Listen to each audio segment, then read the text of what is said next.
इस वीडियो को देखने से पहले आपको इससे पहली वाली वीडियो ज़रूर देखनी चाहिए जिसका नाम है ऑप्टिकल आइसोमेरिज्म। उसमें मैंने ऑप्टिकल आइसोमेरिज्म के बारे में सारे बेसिक कंसेप्ट सिखाए थे। जब आप वो वाली वीडियो पूरी कंप्लीट कर लेंगे तभी आपको ये वीडियो आगे समझ में आएगी। चलिए, आज का जो टॉपिक है वो है सुपर इम्पोजेबिलिटी टेस्ट। और इस टेस्ट का यूज़ हम तब करते हैं जब हमें पता करना हो कि कोई भी मॉलिक्यूल कायरल है या एकायरल है। ठीक है, तो कायरल एकायरल पता करने के लिए हम जो है सुपर इम्पोजेबिलिटी टेस्ट का यूज़ करते हैं। तो हम सबसे पहले पता करते हैं कि प्रोपेन टू ऑल कायरल है या नहीं, इसके लिए सुपर इम्पोजेबिलिटी टेस्ट करते हैं। वैसे सुपर इम्पोजेबिलिटी टेस्ट ना भी करें तब भी जो है हमारा आंसर पता चल सकता है। जैसे कि प्रोपेन टू ऑल होता है CH3 CHOH CH3। ठीक है, अब इसके अंदर आप फाइंड आउट करो कि कोई कायरल कार्बन है या नहीं। कायरल कार्बन क्या होता है?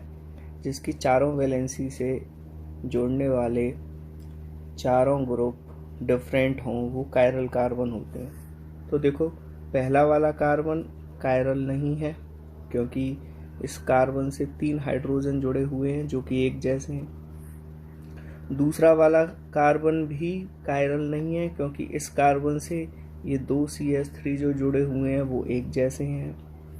फिर तीसरा कार्बन भी कायरल नहीं है क्योंकि इससे भी 3 हाइड्रोजन जो जुड़े हुए हैं एक जैसे हैं। तो क्योंकि प्रोपेन टू ऑल में कोई भी कायरल कार्बन नहीं है, इस वजह से प्रोपेन टू ऑल जो है एकायरल होता है। लेकिन इसी चीज़ को सुपर इम्पोजेबिलिटी टेस्ट से हम कैसे पता करेंगे? तो देखिए, जो मैंने ये स्ट्रक्चर ए बनाई हुई है, ये जो है प्रोपेन टू ऑल की है, जिसमें आपको पता है ये वाला जो बॉन्ड हम बना रहे हैं ये डैश वेज है, ये वाला बॉन्ड जो है सॉलिड वेज होता है। डैश वेज जो होता है वो आउट ऑफ प्लेन, और जो आपका सॉलिड वेज जो होता है वो towards the above the plane के लिए हम बनाते हैं। ठीक है, अब हम क्या करते हैं कि जो हमारा ए है उसके सामने मिरर लगा देंगे, तो इसकी मिरर इमेज जो है जो बन के आएगी वो बी होगी। ठीक है ना। अब हम क्या करते हैं कि जो हमारी इमेज बी आई है उसको 180 डिग्री पर घुमाते हैं, और 180 डिग्री पे हमें इस तरीके से घुमाना है कि जो हमारा C बॉन्ड OH है वो वैसा ही रहना चाहिए जैसा कि स्ट्रक्चर ए के अंदर है। तो स्ट्रक्चर ए के अंदर हमारा C बॉन्ड OH इस तरीके से है, तो मैंने as it is C bond OH जो है C में बना लिया। क्लियर है। अब क्या करेंगे कि हम B को 180 डिग्री पर घुमा रहे हैं, तो आप खुद ही देखिए, जब 180 डिग्री पर घूमेगा तो ये 180 डिग्री पर इस तरीके से घूमेगा, तो ये वाला CH3 इस साइड आ जाएगा। क्लियर है। साथ ही साथ ये जो डैश वेज है वो सॉलिड वेज में कन्वर्ट हो जाएगा। तो आप देख पा रहे हो, ये मैंने CH3 इसी तरीके से बनाया है कि ये वाला CH3 इस डायरेक्शन में आ जाएगा और डैश वेज सॉलिड वेज में कन्वर्ट हो गया। तो देखो, ये CH3 आ गया इस साइड और डैश वेज हमारा सॉलिड वेज में कन्वर्ट हो गया। उसी तरीके से अब जब सॉलिड वेज की बात करें, ये 180 डिग्री पे घूमेगा तो ये वाला CH3 यूं चला जाएगा, ठीक है, इस डायरेक्शन में, और ये सॉलिड वेज डैश वेज में कन्वर्ट हो जाएगा। देखो, ये मैंने बना दिया।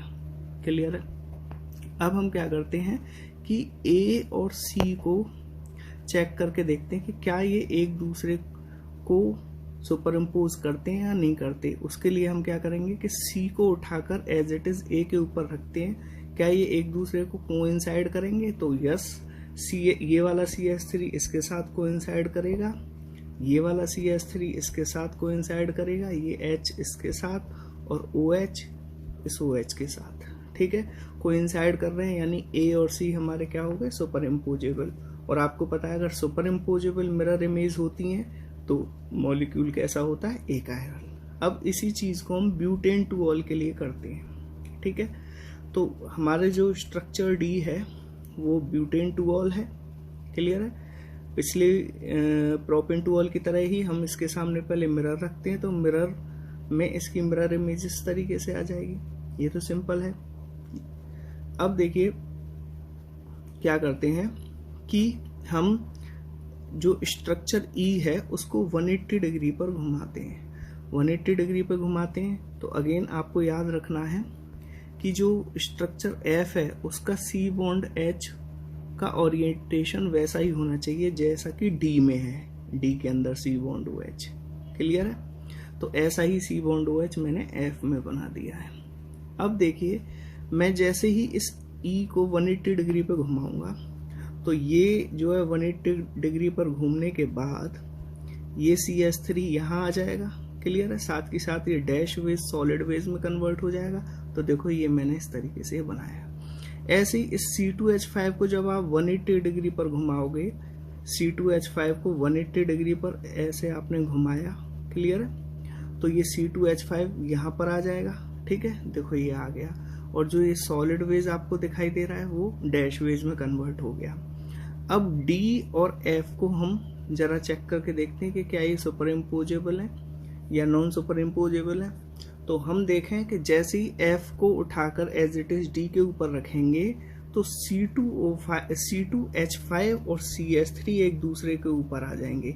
ये ही इस चीज को शो कर रहा है कि ये दोनों इमेजेस क्या हो गई, नॉन सुपर इम्पोजेबल। और नॉन सुपर इम्पोजेबल इमेज का मतलब क्या होता है, मॉलिक्यूल इज कायरल। चलिए अगला टॉपिक है एनेंशियोमर्स। एनेंशियोमर्स ऐसे ऑप्टिकल आइसोमर्स होते हैं जो एक दूसरे की non superimposable mirror image होते हैं। फॉर एग्जाम्पल, जैसे कि मैंने ये जो स्ट्रक्चर ड्रॉ करी है वो ब्रोमो क्लोरो आइडोमीथेन की है, और जब हम इसके सामने मिरर रख देंगे तो मिरर में इसकी इमेज ये बनेगी, ठीक है? अब मैं क्या करता हूँ कि इस वाली इमेज को उठाकर इसके ऊपर रखता हूँ और देखता हूँ कि क्या ये सुपर इम्पोजेबल है या नॉन सुपर इम्पोजेबल। तो मुझे पता चलेगा कि ये दोनों एक दूसरे को पूरी तरीके से नहीं ढक पाएंगे, ये नॉन सुपर इम्पोजेबल है। तो अगर ये दोनों नॉन सुपर इम्पोजेबल है तो इसका मतलब ये एनेंशियोमर्स होंगे, यानी ऐसे ऑप्टिकल आइसोमर्स जो non superimposable mirror image होती हैं एक दूसरे की, वो क्या कहलाते हैं, एनेंशियोमर। इसका सीधा सीधा एग्जांपल है डेक्स्ट्रो रोटेटरी और लीवो रोटेटरी आइसोमर्स। ये दोनों एनेंशियोमर्स ही होते हैं और एक दूसरे की non superimposable mirror image होते हैं, क्लियर है? उसके बाद एनेंशियोमर्स की प्रॉपर्टीज क्या होती हैं? इनकी फिजिकल और केमिकल प्रॉपर्टीज तो एक जैसी होती हैं, बस क्या डिफरेंस होता है? ये डिफरेंस होता है कि ये प्लेन पोलराइज्ड लाइट को अपोजिट डायरेक्शन में रोटेट करती हैं। जैसे कि अगर D होगा तो वो प्लेन पोलराइज्ड लाइट को क्लॉकवाइज डायरेक्शन में रोटेट करेगा, और अगर L होगा तो वो एंटी क्लॉकवाइज में रोटेट करेगा, ठीक है? उसके बाद अब हम पढ़ते हैं racemic mixture. Racemic mixture basically equimolar mixture होता है टू एनेंशियोमर्स का। मतलब अभी बताया था मैंने आपको एनेंशियोमर्स क्या होते हैं, एक होता है D और एक L, ये एनेंशियोमर्स होते हैं। तो मैं क्या करूं, इक्वल अमाउंट में D और L लेके दोनों को मिक्स कर देता हूं, तो क्या बन जाएगा, रेसिमिक मिक्सचर बन जाएगा। रेसिमिक मिक्सचर को रेसिमिक मॉडिफिकेशन भी कहते हैं, क्लियर? अच्छा, जो रेसिमिक मिक्सचर होते हैं वो ऑप्टिकल इनएक्टिव होते हैं, क्योंकि रेसिमिक मिक्सचर में D और L दोनों प्रेजेंट होते हैं इक्वल अमाउंट में, यानी 50:50 के रेशियो में प्रेजेंट होते हैं दोनों, क्लियर है?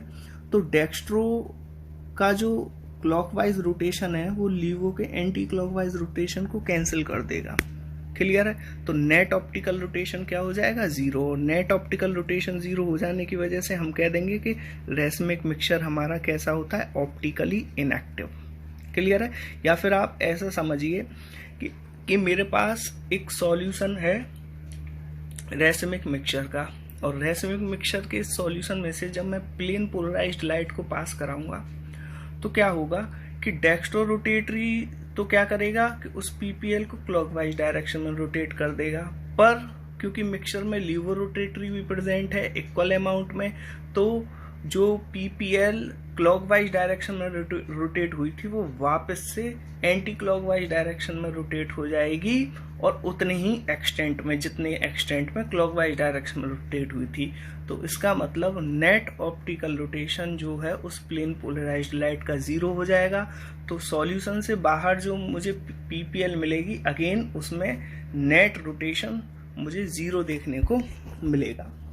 इस बात को आप ऐसे भी समझ सकते हैं, एक सेकंड मैं आपको समझाता हूँ दूसरे तरीके से, कि मान के चलिए कि मेरे पास ये प्लेन पोलराइज्ड लाइट है और इसको मैं पास कराता हूँ सॉल्यूशन ऑफ रेसमिक मिक्सचर, ठीक है।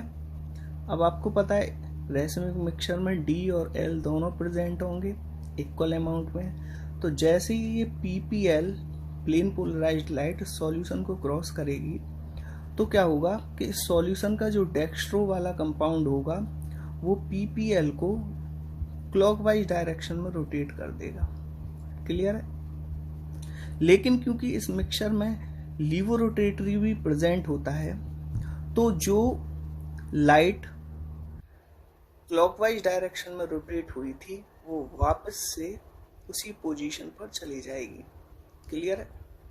तो फाइनली मुझे जो पीपीएल बाहर दिखेगी उसमें नेट ऑप्टिकल रोटेशन क्या मिलेगा आपको? नेट ऑप्टिकल रोटेशन 0 मिलेगा।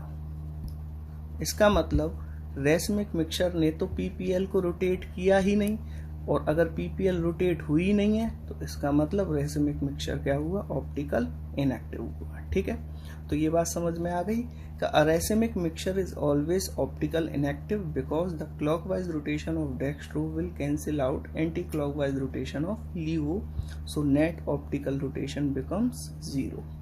अच्छा, racemic mixture को हम कैसे डिनोट करते हैं? DL से या फिर प्लस माइनस से। जैसे कि आपके सामने कभी ये लिखा हुआ आ जाए कि plus minus butane two all, तो इसका मतलब प्लस माइनस का मतलब ये एक्चुअल में रेसमिक मिक्सचर है जिसके अंदर प्लस ब्यूटेन टू ऑल और minus butane two all. Plus का मतलब डेक्स्ट्रो, माइनस का मतलब लीवो। यानी इस रेसमिक मिक्सचर के अंदर प्लस ब्यूटेन टू ऑल और माइनस ब्यूटेन टू ऑल का इक्विमोलर मिक्सचर प्रेजेंट है। क्लियर है? उसके बाद अब हम रेसिमाइजेशन पढ़ते हैं। रेसिमाइजेशन वह प्रोसेस होती है जिसमें हम किसी भी इनेंशियोमर को, चाहे वो डेक्स्ट्रो हो या लीवो हो, चाहे वो प्लस हो या माइनस हो, किसी भी इनेंशियोमर को रेसमिक मिक्सचर में कन्वर्ट करने की प्रोसेस को ही हम क्या कहते हैं? रेसिमाइजेशन कहते हैं। अब हम पढ़ते हैं retention of configuration. Retention of configuration का मतलब होता है कि अगर कभी भी बॉन्ड अरेंजमेंट में कोई भी चेंज ना हो, मतलब कोई केमिकल रिएक्शन कंप्लीट हो जाए और प्रोडक्ट का बॉन्ड अरेंजमेंट बिल्कुल वैसा ही है जैसा कि रिएक्टेंट का बॉन्ड अरेंजमेंट है, तो उसको बोलेंगे रिटेंशन ऑफ कॉन्फ़िगरेशन। अब आप कैसे पता करोगे कि particular reaction retention of configuration को फॉलो करेगी या नहीं करेगी? तो याद रखना, अगर कोई भी बॉन्ड कायरल कार्बन के पास से नहीं ब्रेक हुआ है, यानी कायरल कार्बन के चारों तरफ का कोई भी बॉन्ड अगर ब्रेक नहीं हुआ है तो वो हमेशा रिटेंशन ऑफ कॉन्फ़िगरेशन को फॉलो करेगा। कैसे? देखो, मैंने ये एक एग्जांपल लिया है जिसमें मैंने रिएक्टेंट लिया है -2 मिथाइल ब्यूटेन 1 ऑल। माइनस का मतलब this is a levo rotatory compound. Clear है? और उसका डायग्राम मैंने ये बनाया। तो यहाँ पर आप जब गौर से देखोगे तो this carbon is chiral carbon, ठीक है ना?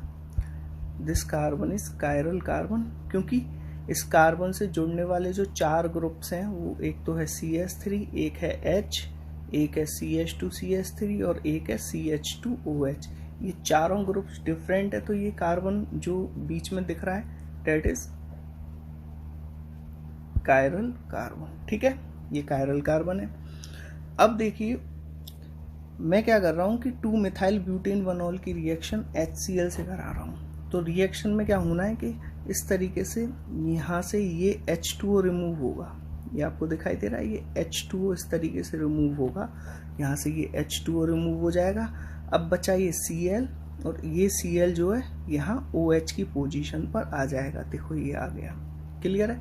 अब जरा देखो पूरी रिएक्शन होने के बाद क्या कायरल कार्बन के चारों तरफ का कोई बॉन्ड ब्रेक हुआ? तो पहले तो आपको पता होना चाहिए कि कायरल कार्बन के चारों तरफ के बॉन्ड कौन कौन से हैं। देखो एक बॉन्ड तो ये हुआ जो इस H के साथ बन रहा है, एक बॉन्ड ये हुआ, दो, और एक बॉन्ड ये हुआ तीसरा, और एक बॉन्ड ये हुआ चौथा। इन चारों बॉन्ड में से कोई सा भी बॉन्ड ब्रेक नहीं हुआ। बॉन्ड सिर्फ कौन सा ब्रेक हुआ है? जो कायरल कार्बन से दूर है, ये वाला बॉन्ड ब्रेक हुआ है। जबकि 1, 2, 3 और 4, इन 4 में से कोई भी बॉन्ड ब्रेक नहीं हुआ। तो जब कभी भी कायरल कार्बन के अराउंड का कोई भी बॉन्ड ब्रेक नहीं होगा तो वो रिटेंशन ऑफ कॉन्फिगरेशन को फॉलो करेगा। तो अब जरा देखो कि रिएक्टेंट का बॉन्ड अरेंजमेंट और प्रोडक्ट का bond arrangement as it is है। बॉन्ड के अरेंजमेंट में कोई भी चेंज नहीं आया है। जैसे कि आप देख रहे हो यहाँ पर सॉलिड बेस था, तो इधर भी सॉलिड बेस है, यहाँ भी सॉलिड बेस था, तो यहाँ भी सॉलिड बेस आपको दिखाई पड़ रहा है। इधर क्या था? इधर हमारा डैश बेस था, जरा मैं आप साफ करके दिखा देता हूँ। इधर क्या था? इधर हमारा डैश बेस था, तो यहाँ भी हमारा डैश बेस है, और यहाँ पर जो है CH2 CH3 इस तरीके से लगे हुए थे, तो यहाँ पर भी इस तरीके से CH2। तो बॉन्ड के अरेंजमेंट में कोई भी चेंज नहीं आया, तो इसको बोलते हैं हम रिटेंशन ऑफ कॉन्फिगरेशन। क्लियर है। अब देखो 3 प्रोसेसेस हैं, इन्वर्जन, रिटेंशन और रेसमाइजेशन। याद रखना, कभी भी हमारे पास कोई ऐसा मॉलिक्यूल है जिसके पास एसिमेट्रिक कार्बन है या कायरल कार्बन है, और उस मॉलिक्यूल के साथ कोई भी रिएक्शन हो रही है, तो 3 पॉसिबल आउटकम हो सकते हैं। जैसे कि मान के चलिए मेरे पास ये कोई मॉलिक्यूल है, इस मॉलिक्यूल के अंदर कायरल कार्बन है, ये बीच वाला कायरल कार्बन है। अब कोई ऐसा मॉलिक्यूल जिसके पास कायरल कार्बन है, वो अगर कोई केमिकल रिएक्शन करता है तो उसके 3 पॉसिबल आउटकम हो सकते हैं। मुझे करना क्या है, आपको ये x दिखाई दे रहा है, यहाँ x हटा के y लगाना है। अगर मैं x को हटा रहा हूँ और y लगा रहा हूँ, तो देखो x की जगह पर y आ गया। फिर मैं क्या करता हूँ कि इस रिएक्टेंट और इस प्रोडक्ट के बॉन्ड्स का अरेंजमेंट चेक करता हूँ। बॉन्ड का अरेंजमेंट में कोई चेंज आया तो मुझे लगता है कि इसका बॉन्ड अरेंजमेंट और इसका बॉन्ड अरेंजमेंट बिल्कुल एक जैसा है, बॉन्ड में कोई बदलाव नहीं आया। तो अभी थोड़ी देर पहले मैंने बताया था, जब बॉन्ड अरेंजमेंट में कोई भी चेंज नहीं होता तो उस प्रोसेस को क्या कहते हैं? रिटेंशन। क्लियर है। तो यानी अगर प्रोडक्ट A बनेगा तो प्रोसेस का नाम होगा रिटेंशन।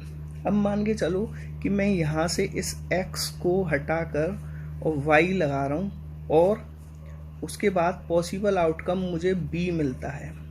तो अब ज़रा देखो, ये हमारा जो रिएक्टेंट था उसका बॉन्ड अरेंजमेंट, और ये जो हमें प्रोडक्ट मिला B, उसके अरेंजमेंट, मुझे ऐसा लग रहा है बिल्कुल जस्ट अपोजिट है।